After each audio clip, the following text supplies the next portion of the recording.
Здравствуйте. Вот это наушник. И как вы думаете, если на одном наушнике звук будет отставать от другого наушника на полсекунды или на 1 секунду, что вы услышите? Все звуки смешаются.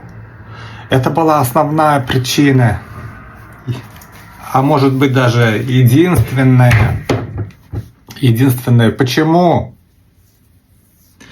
кохлеарную имплантацию на оба уха стали делать так поздно.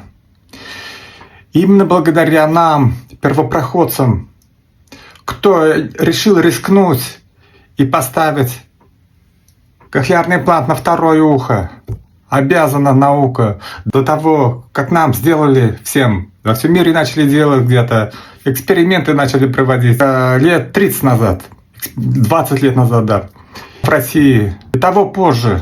И мы, когда шли на операцию, будущие двусторонние имплантированные, мы шли на большой риск, потому что наука не знала, как именно будет слышать человек с 2 кохлеарными имплантами. И тем более было запрещено ставить разные фирмы. От одного производителя, а тут от другого производителя. Но потом мы даже так начали делать.